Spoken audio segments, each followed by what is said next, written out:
Waluigi, the Robbie Rotten of video games. Since his debut in Mario Tennis for the Nintendo 64 in the year 2000, Waluigi has appeared in over 60 games and has greatly risen in popularity. He has a room named after him in the Nintendo of America headquarters. He's been the star of many funny Gmod and SFM videos, and featured in an astronomical amount of internet memes.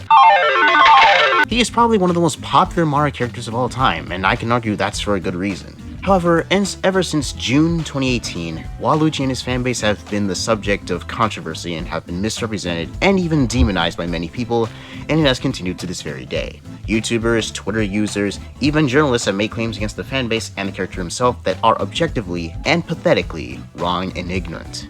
Claims that completely misrepresent Waluigi as a character and spread misinformation about his fandom to make them look worse. In this video, I will be clearing up the misrepresentation so that this narrative is buried into the ground for good. So let's just jump into it.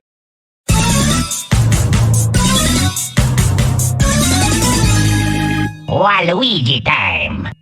So, starting with Waluigi, many have brought up arguments against him that definitely misrepresent him as a character. The first one is how people claim that Waluigi is just a filler character. Waluigi is filler, and always will be. That he was only created to be a tennis partner for Wario during the development of Mario Tennis for the Nintendo 64. So therefore he's filler. While it is indeed true that Waluigi was created to be a tennis partner, the people who use this argument fail to understand one thing. That's not his only purpose. To say that Waluigi is a filler character, believe it or not, is like saying Mario himself is a filler character. Mario originally appeared as a replacement for Popeye in the original Donkey Kong arcade game. He's sure as hell a lot more now. Luigi was literally made because they needed a player too, so they just palette swapped Mario. That is a character filling a space. And guess what? Luigi is so much more nowadays. This applies to Daisy as well. She was only created to fill the damsel in distress role for Sarasaland in Super Mario Land, and now she is way more than that. This is especially the case for Waluigi. Since his debut, he has starred in over 60 video games, every Mario Tennis game, every Mario Party since Mario Party 3, every Mario Golf game, every Mario Kart since Double Dash besides 7, every Mario Baseball game, every Mario Strikers game, and every Mario and Sonic game. He was even the main antagonist of Dance Dance Revolution Mario Mix and the story mode of Mario Party 3. Waluigi is, objectively, far more than just a filler character. Also, the funniest part to me is that some of the people who use the filler arguments are the same people who defend Daisy by claiming she isn't filler, yet they call Waluigi filler for the same flimsy claims that they provide. This is a double standard as they label Waluigi as filler for his origins when Daisy has the exact same origins as he does in terms of purpose, to fill a spot. With that being said, Daisy and Waluigi are far more than filler, and they should not be labeled as such. A second claim that people make against Waluigi is that he has no personality and that he acts exactly like Wario.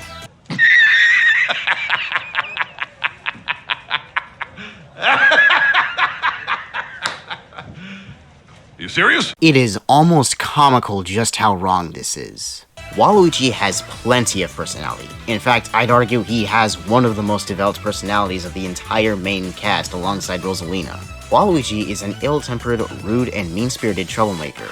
Earlier biographies of Waluigi state that he genuinely dislikes others being happy. He always seeks to cause trouble. In Dance Dance Revolution Mario Mix, where he is the main antagonist, he steals the music keys to become the best dancer on the planet, hypnotize and spread chaos throughout the world. He is also extremely boastful, constantly ranting about how he's the superstar, his crotch chop animation in Mario Strikers, him being quick to taunt his opponents, and constantly cheering for himself, and overall being incredibly overconfident. Also, his own voice actor Charles Martinet claims that self-pity is the cornerstone of Waluigi. This is evident as to how he accuses others of cheating whenever he loses, while hypocritically taking great pleasure in his own cheating. Everybody cheater. Next time I cheat. There's so much more about Waluigi's personality than I could talk about, but we'd be here all day. In regards to how Waluigi acts exactly like Wario, yes, Waluigi does indeed share some personality traits with Wario. They are both greedy, selfish crooks who share a hatred for the Mario Brothers. But I have to ask, how do you think people become friends? They share a lot in common, and they have similar goals, so of course they are going to have similar personality traits. And Waluigi has his own personality traits that set him apart enough from Wario. More than enough, mind you. This whole argument that Waluigi has no personality is absolutely, unequivocally false. Overall, these arguments really do not make any sense when you look at Waluigi objectively. Now look, I'm not saying that you have to like Waluigi or that he's a perfect character, but saying that he's a filler character or that he has no personality is wrong and objectively ignorant. If you don't like him as a character, that's perfectly fine, but you can't make ignorant claims such as these.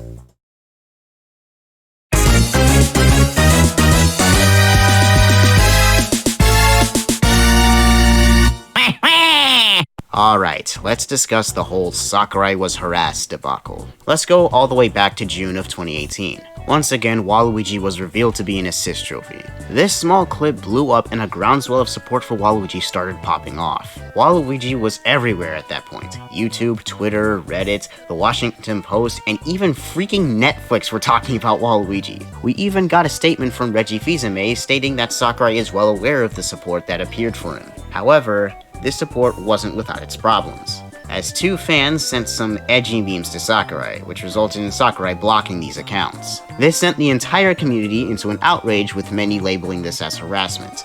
Several Nintendo YouTubers and news outlets covered it, and the entire Waluigi fandom was labeled as toxic, and still are to this day. So that's basically my whole rundown of it, and looking back, the coverage and response to the situation was handled irresponsibly and blown out of proportion. Let me explain. Here are the two tweets that pretty much everyone uses as proof of harassment. People say that these are highly inappropriate and edgy content that shouldn't have been sent. While that is agreeable to an extent, here's the main problem. This barely even counts as harassment. As you can see from these tweets, it's clear as day that these people were joking around. You can literally tell by the way the tweets are written that they aren't serious about these at all. I mean, one of them literally says, "Wah 11. There are no signs of vitriolic attacks on Sakurai. These are literally what they are, edgy memes. Also, this was literally two people. I'm sorry, but if two people make up all of the so-called harassment that Sakurai received, that can hardly be considered as such, especially if all they sent were edgy memes and no attacks or threats against Sakurai. It should also be noted that these two people even apologized and confirmed that their tweets were indeed jokes and do not want Waluigi and Smash in the manner of those jokes. And the worst part about all of this is how people responded and covered this situation. Of course, the Smash community flew into an enormous rage on Twitter, because what other platform would it be? A guy named Wonder Havoc picked up on this and made a tweet that condemned the harassment and told the Waluigi fans to stop it. The wording of his tweet makes it sound as if a majority of Waluigi fans harassed Sakurai. Several other people picked up on this and pretty much tweeted the same thing without actually detailing what happened and how many people committed the act. And after a while, gaming media outlets covered it, and who would have guessed they handled the situation terribly. The articles provide no relevant information beyond the tweets responding to the so-called harassment, and just like everybody else, not mentioning how many people actually did it. Journalism at its finest, everybody. Several Nintendo YouTubers picked up on this and didn't even bother to fact check their stuff and just believed everything that Twitter and gaming media outlets had stated, even though they didn't even do a deep dive into the situation.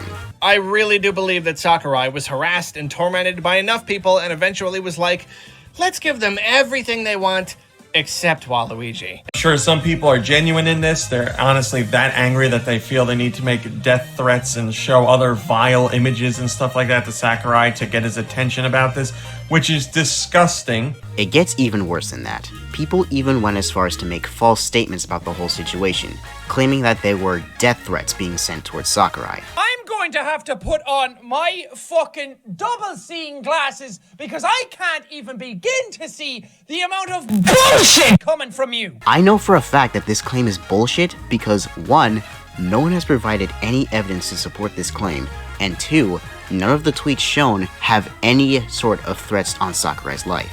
Even when there was no evidence to support this claim, everyone believed it because of the amount of animosity towards the Waluigi fandom during that time. It should also be noted that over time, this issue has been cleared up by many people, and now more people know that this entire thing was blown out of proportion and that it was only 2 people. However, even when people were called out for their poor handling of the situation, some tried to deflect and claim that it was more than 2, This is also false because, to this day, there has been no evidence to prove otherwise. Overall, the way that this entire situation was handled was honestly idiotic. This was a result of others doing poor research, not fact-checking, prominent figures being misinformed, and making false claims about the Waluigi fandom. And one more thing, I feel like I really do need to preface this. Sakurai is a public figure. He's always going to get stuff like this, and this probably happens way more often than people realize. It's so retarded to me that people act like Sakurai went through a midlife crisis just from blocking a couple of trolls on Twitter. This is like the quintillionth example of how Twitter loves to rage about the most trivial crap. So, was Sakurai actually harassed? No. Should those two people have sent those memes? No. This whole situation was just as what this Reddit post describes it as. A massive circle jerk that has gotten out of hand. Nothing more, nothing less. Also, one more thing that people brought up throughout this whole ordeal is that Waluigi fans don't really like Waluigi and only want him for the memes. This is objectively wrong. Just because a character has memes and people make Waluigi puns and such, that doesn't mean people like him for that reason and that reason alone.